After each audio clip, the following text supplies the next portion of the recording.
அனைவருக்கும் வணக்கம். இந்த நம்ம என்ன பார்க்க போகிறோம் அப்படின்னா, நமக்கு சனிக்கிழமை வந்து டிஎன்பிஎஸ்சி குரூப் 4 எக்ஸாம் வந்து நடக்க போகுது. கண்டிப்பாக படித்து முடிச்சுட்டு விஷயம் பண்ணிருப்பீங்க. நிறைய மோக் டெஸ்ட்லாம் அட்டன் பண்ணி பார்த்துருப்பீங்க.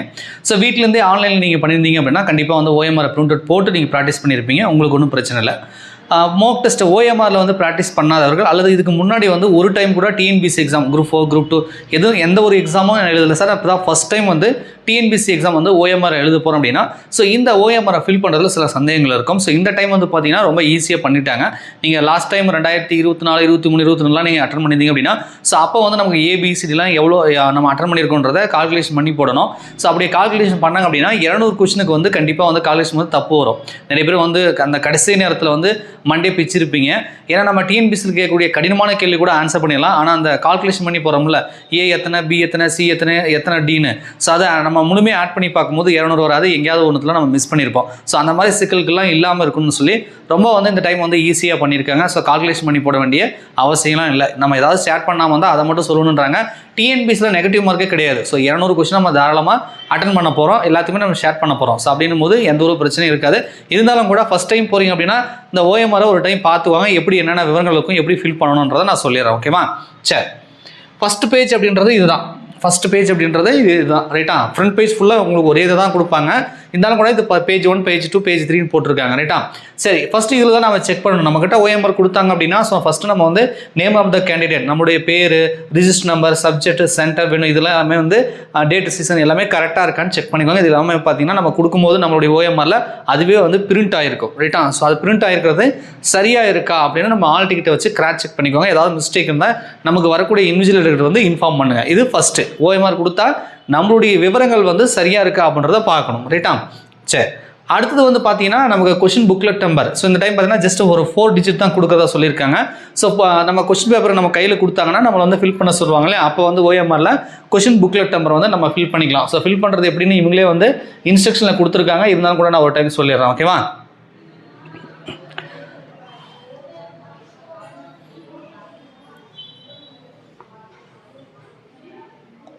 ஸோ இந்த மாதிரி நம்பர் கொடுக்குறாங்க அப்படின்னா நீங்கள் எப்படி ஃபில் பண்ண போகிறீங்க? ஸோ இந்த மாதிரி வந்து கரெக்டாக ஷேர் பண்ணணும். அந்த நீங்கள் இப்போ உதாரணத்துக்கு வந்து 1, 3, 4, 2 அப்படின்னு வச்சுக்கோங்களேன். ஸோ 1 அப்படின்னா கரெக்டாக நீங்கள் 1 வந்து இந்த மாதிரி வந்து ஷேர் பண்ணணும். ரைட்டாக? நம்ம பிளாக் பென் தான் யூஸ் பண்ணணும், பால் பாயிண்ட் பென். ரைட்டா? ப்ளூ பென், ரெட் பென்லாம் யூஸ் பண்ணக்கூடாது. கரெக்டாக நீங்கள் இதில் வந்து இப்படி ஷேர் பண்ணணும். 4, 2. ரைட்டா? ஸோ இந்த மாதிரி ஏதாவது ஒரு 4 டிஜிட் வந்து கொடுத்துருப்பாங்க. ஸோ இதில் பார்த்தீங்கன்னா 0லாம் கிடையாது, 5, 6, 7 கிடையாது. ஜஸ்ட்டு வந்து 1, 2, 3, 4 தான் கொடுத்துருக்காங்க. ஸோ அந்த மாதிரி வந்து நமக்கு இந்த மாதிரி சிம்பிளாக தான் இருக்கும். ஸோ ஈஸியாக வந்து நம்மளால் வந்து ஷேர் பண்ண முடியும். 9, 8, 7 கொடுத்தாங்கன்னா அது தேடி கண்டுபிடிக்கிறதுக்கு கஷ்டமாக இருக்குன்னு சொல்லி ரொம்ப வந்து சிம்பிளிஃபை பண்ணியிருக்காங்க. நல்ல விஷயந்தான். ஓகேவா? சரி, ஸோ இதை நம்ம வந்து கொஷின் புக்லெட் கொடுத்தாங்கன்னா இதை வந்து ஃபில் பண்ண சொல்லுவாங்க.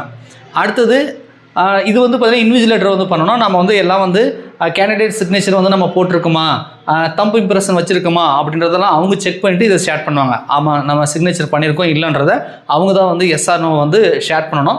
சப்போஸ் நம்மளை பண்ண சொன்னாங்கன்னா பண்ணலாம், இல்லை அப்படின்னா இது வந்து இன்விஜிலேட்டர் வந்து பண்ண வேண்டிய விஷயம். ஸோ அவங்க வந்து பிளாக் பால் பெயிண்ட் பெனில் பண்ணிக்குவாங்க. ஓகேங்களா?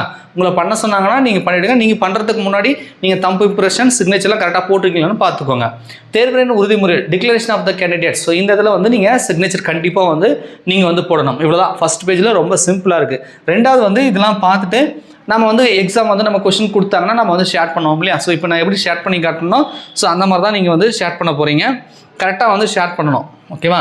உதாரணத்துக்கு ஃபஸ்ட்டு கொஸ்டின் அப்படின்னு வச்சுக்கோங்களேன். ஃபஸ்ட்டு கொஸ்டினுக்கு வந்து உங்களுக்கு வந்து சி ஆப்ஷன் அப்படின்னா, ஸோ இந்த மாதிரி வந்து கரெக்டாக வந்து நீங்கள் அந்த ரவுண்டில் கொடுத்துருக்காங்க இல்லையா? ஸோ அதில் வந்து நீங்கள் ஷேர் பண்ணணும். ரைட்டா? ஸோ இந்த மாதிரி இப்படி டிக் பண்ணுறது, அப்படி இல்லைனா இப்படி இன்ட்டு போடுறது, இல்லைனா அது ஃபுல்லாக ஷேர் பண்ணாமல் இந்த மாதிரி பண்ணுறது, இந்த மாதிரி விஷயங்கள்லாம் வந்து நம்ம வந்து பண்ணக்கூடாதுன்னு அவங்களே வந்து இன்ஸ்ட்ரக்ஷனில் வந்து கொடுத்துருக்காங்க. கீழே பார்த்தீங்கன்னா உங்களுக்கு தெரியும். ஸோ இந்த இதில் வந்து பார்த்தீங்கன்னா அவங்களே ஷேர் பண்ணி காட்டியிருக்காங்க பாருங்கள். ஸோ இந்த இதில் பார்த்தீங்கன்னா இந்த மாதிரி இன்ட் இப்படி டிக் பண்ணியிருக்காங்களா, பண்ணக்கூடாது. இன்ட்டு போட்டிருக்காங்களா, அப்படி பண்ணக்கூடாது. ஸோ வந்து இந்த மாதிரி ஷேர் பண்ணணும். பாருங்கள், இங்கே போட்டிருக்காங்க பார்த்தீங்களா, அந்த மாதிரி ஷேர் பண்ணணும். ஸோ மீதி இந்த மாதிரி ரவுண்ட் அப் பண்ணுறது அந்த மாதிரி வந்து பண்ணக்கூடாது. அதாவது ஷேர் பண்ணாமல் இப்படி ரவுண்டு போடுறது அந்த மாதிரி பண்ணக்கூடாது. முழுமையாக டார்க்காக அந்த இது வந்து ஃபுல்லாக வந்து நம்ம ஷேர் பண்ணணும் அப்படின்னு சொல்லி கொடுத்துருக்காங்க. ஸோ அப்படி தான் நம்ம ஒவ்வொரு கொஸ்டினுக்கும் அதை ஷேர் பண்ணணும். ரொம்ப இது மாதிரி இருக்கிறதுனால சம்டைம் வந்து சில பேர் என்ன பண்ணுவாங்க அப்படின்னா, எனக்கு தெரிஞ்ச ஒரு சில பேர், நான் எல்லாரையும் சொல்ல வரல, உதாரணத்துக்கு இது 10வது கொஸ்டின் வச்சுக்கோங்களேன். இது 10வது கொஸ்டினுக்கு டி ஆப்ஷன் வருதுன்னா, இப்படி நேராக பண்ணுறதுக்கு பதிலாக அவசரத்தில் என்ன பண்ணுவாங்கன்னா இதை ஷேர் பண்ணி விடுவாங்க. ஸோ இதை ஷேர் பண்ணிடுவாங்க, ரைட்டா? ஸோ அந்த மாதிரி இல்லாமல், ஏன்னா தெரிஞ்சு கொஸ்டின் வரிசையாக பண்ணோம்னா நமக்கு ஒன்றும் பெரிய இஷ்யூ இருக்குது, அதை டக்குன்னு கண்டுபிடிச்சிடலாம். தெரிஞ்ச கொஸ்டினை தான் நம்ம அட்டன் பண்ண போகிறோம் அப்படின்னும் போது நம்ம என்ன பண்ணோன்னா, உதாரணத்துக்கு எனக்கு 10வது கொஸ்டின் தெரியும், நான் ஷேர் பண்ணியிருப்பேன். திடீர்னு 20வது கொஸ்டின் தெரியும், இல்லை ஒரு 16வது கொஸ்டின் தெரியும்போது நம்ம அங்கே ஒன்று இங்கே ஒன்று ஷேர் பண்ணுவோம். ஸோ அப்போ வந்து கரெக்டாக இப்போ 14 பண்ண போகிறோம் அப்படின்னா 14க்கு நேராக இருக்கான்னு பார்க்கணும். அவசரத்தில் இதை ஷேர் பண்ணுறது, இல்லை இதை ஷேர் பண்ணுறது கொஞ்சம் மேலக்குள்ள வந்து பண்ணுவாங்க. அந்த மாதிரிலாம் மிஸ்டேக் பண்ணாமல் கரெக்டாக வந்து அந்தந்த கொஷினுக்கு கரெக்டாக அந்த கொஷின் எல்லாம் படித்து பார்த்து அண்டர்ஸ்டாண்ட் பண்ணி இதுதான் ஆன்சர். ஏன்னா OMR டைப் ஒரு முறை நீங்கள் ஃபில் பண்ணிட்டீங்கன்னா மாற்ற முடியாது. ஆன்லைன் எக்ஸாம் வந்து நம்ம என்ன பண்ணலாம், எக்ஸாம் முடிவுறதுக்குலாம் நம்மளால் வந்து மறுபடியும் வந்து அந்த ஆப்ஷனை வந்து மாற்ற முடியும். ஆனால் OMR மெத்தடில் நம்ம ஷேர் பண்ணிட்டுங்கன்னா பண்ணதான். சில பேர் அவசரத்தில் இப்படி டச் பண்ணிடுவாங்க, அதுக்கப்புறம் ஐயோ மாற்றி நான் வந்து டச் பண்ணிட்டேனே அப்படின்னு சொல்லி இப்படி நகத்தில் கீறுறது, அல்லது எச்சு வைக்கிறது, பிளேடில் சுரண்டது, சம்திங் ஏதாவது நீங்கள் ஒயிட்னர் வைக்கிறது, அந்த மாதிரிலாம் வந்து பண்ணிங்கன்னா உங்களுடைய OMR வந்து இன்வெலிட் பண்ணிவிடுவாங்க. ஸோ அந்த மாதிரி எதுவும் பண்ணக்கூடாது. அது மாதிரி வந்து டச்சும் பண்ணக்கூடாது. கரெக்டாக எந்த கொஸ்டின் என்ன ஆன்சர் வந்து நீங்கள் முடிவு பண்ணுறீங்களோ ஸோ அதை வந்து கரெக்டாக வந்து ஷேர் பண்ணுங்கள், ஓகேங்களா? ஸோ இது 200 கொஸ்டினுக்கு இதே ப்ரொசீஜர் தான், கரெக்டாக வந்து நீங்கள் வந்து பண்ணிக்கலாம். ஸோ கீழே என்ன கொடுத்துருக்காங்கன்னு பார்க்கலாம். ஸோ கீழே தான் இதுக்கு முன்னாடிலாம் இந்த ABCDலாம் கால்குலேஷன் பண்ணுற மாதிரி இருந்தது. ஸோ இந்த டைம் அந்த மாதிரி எதுவும் கொடுக்கல, ரைட்டா? ஸோ 200 வினாக்களுக்கும் அது தொடர்பான விடைக்குரிய வட்டத்தை கருமையாக்கி விட்டுருக்கலான்றாங்க. எஸ், நம்ம 200 கொஸ்டினும் வந்து நம்ம ஷேர் பண்ணி முடிச்சிருக்கோமா அப்படின்றத பார்த்துட்டு கடைசியாக ஆம் அப்படின்றத நீங்கள் இந்த மாதிரி வந்து டார்க் பண்ணிவிடுங்க, ஓகேங்களா? ஸோ இந்த மாதிரி வந்து டார்க் பண்ணிவிடுங்க. இல்லை அப்படின்றத நம்ம பண்ண தேவையில்ல. ஒருவேளை நீங்கள் வந்து பண்ணாமல் இருந்தீங்கன்னா நீங்கள் வந்து இல்லைன்றதை வந்து ஷேர் பண்ணுற மாதிரி இருக்கும். அப்படி வந்து நீங்கள் எத்தனை வந்து பண்ணலை அப்படின்ற உதாரணத்துக்கு 10 கொஸ்டின் 5 கொஸ்டின் வந்து நீங்கள் ஷேர் பண்ணலன்னா அதை வந்து மென்ஷன் பண்ணுற மாதிரி இருக்கும். ஸோ இந்த அளவுக்கு நீங்கள் போக வேண்டாம், இந்த அளவுக்கு போக வேண்டாம். சப்போஸ் நீங்கள் ஷேர் பண்ணல, நீங்கள் 10 கொஸ்டின் வந்து நான் ஷேர் பண்ணாமல் விட்டுட்டேன் அப்படின்னு ஃபீல் பண்ணுறீங்க அப்படின்னா உங்களுக்கு 10 கொஸ்டினுக்கு ஒவ்வொரு கொஸ்டினுக்கும் 0.5 மார்க், டோட்டல் மார்க்கில் வந்து 0.5 மார்க் வந்து நெகட்டிவ் மார்க் வந்து போட்டுருவாங்க, ரைட்டா? நீங்கள் ஏதாவது ஒரு கொஸ்டினுக்கு ஷேர் பண்ணாமல் விட்டீங்க, 1 10 5 ஷேர் பண்ணாமல் விட்டிங்கன்னா ஸோ உங்களுக்கு நீங்கள் எடுத்த மார்க்லேருந்து என்ன பண்ணுவாங்க, நெகட்டிவ் மார்க் போட்டுருவாங்க. அதையும் சொல்லியிருக்காங்க. அதாவது முக்கியமாக வந்து தம்பு பிரச்சனை வைக்கணும். இந்த மாதிரி எல்லாமே நம்ம ஷேர் பண்ணியிருக்கோம். ஒரு கொஸ்டின் கூட ஷேர் பண்ணாமல் வந்து மிஸ் பண்ணக்கூடாது. அப்படி ஏன்னா நெகட்டிவ் மார்க் கிடையாது, கண்டிப்பாக வந்து ரைட்டாக தப்பு நம்ம ஏதோ ஒன்று ஷேர் பண்ணி தான் ஆகணும், ரைட்டா? ஸோ எல்லாத்தையுமே வந்து ஷேர் பண்ணிவிடுங்க. 200 கொஸ்டின் ஷேர் பண்ணுங்கள். அதுக்கப்புறம் இன்னொரு விஷயம் என்ன அப்படின்னா, இந்த ஆப்ஷனும் ஒன்று கொடுத்துருப்பாங்க.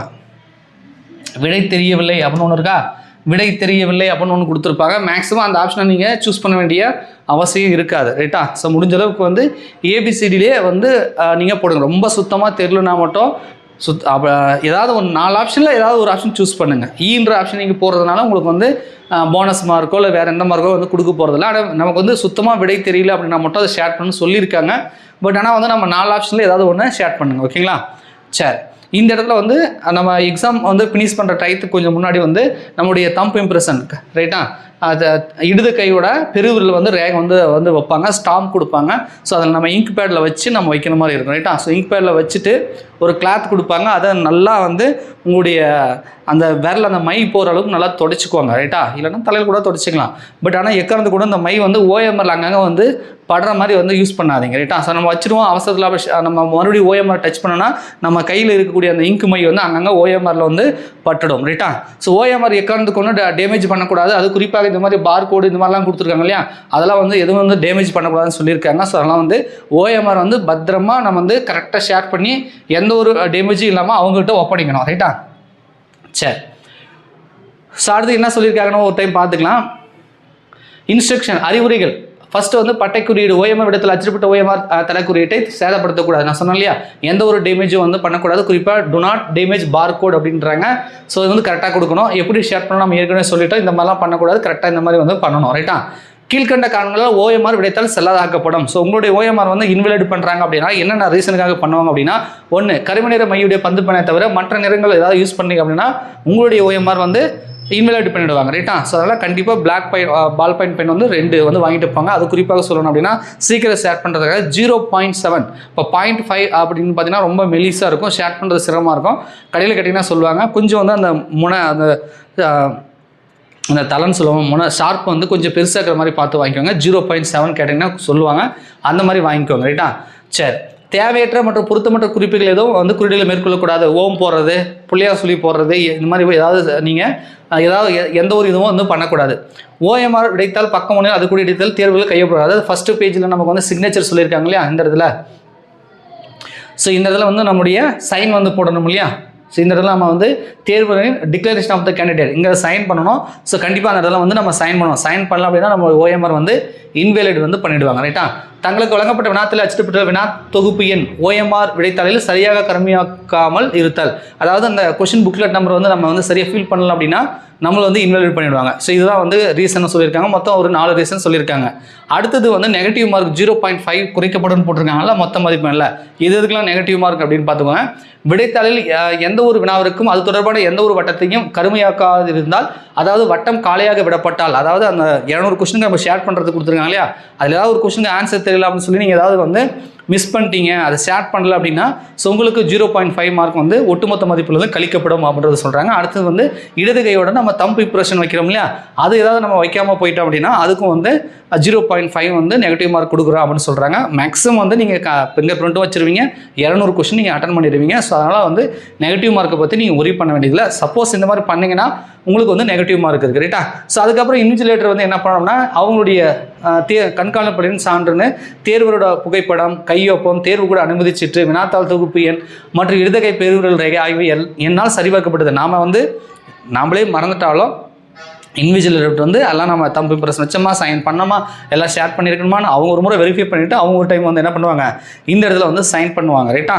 ஸோ கண்டிப்பாக வந்து நீங்கள் ஓஎம்ஆர் அவங்ககிட்ட சப்மிட் பண்ணும்போது அவங்க சைன் பண்ணியிருக்கீங்க, நீங்கள் சைன் பண்ணலாம் ஓகே, எல்லாத்தையும் செக் பண்ணிவிட்டு அவங்க ஒரு டைம் வந்து சைன் பண்ணியிருக்காங்களா அப்படின்றத பார்த்துட்டு ஓஎம்ஆர் அவங்ககிட்ட வந்து நீங்கள் சப்மிட் பண்ணுங்க. ஓகேங்களா.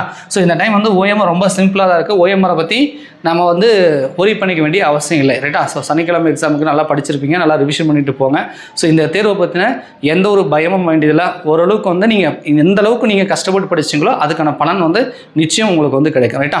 ஸோ நம்ம வின்னர்ஸ் கிளாஸ் அகாடமியில் அடுத்து வரக்கூடிய குரூப் 2 2Aக்கான அட்மிஷன் வந்து போயிட்டுருக்கு. ஸோ நீங்கள் அடுத்து வரக்கூடிய குரூப் 4 முடிச்சுட்டு அடுத்து குரூப் 2 2A படிக்க போகிறீங்க, டெஸ்ட் பேட்ச் போடணும் அப்படின்னா நம்மளுடைய அகாடமி நம்பர் 8012781561 இந்த நம்பர் வாட்ஸ்அப் நம்பருக்கு வந்து மெசேஜ் பண்ண மேற்கொண்டு விவரங்கள் கொடுப்பாங்க.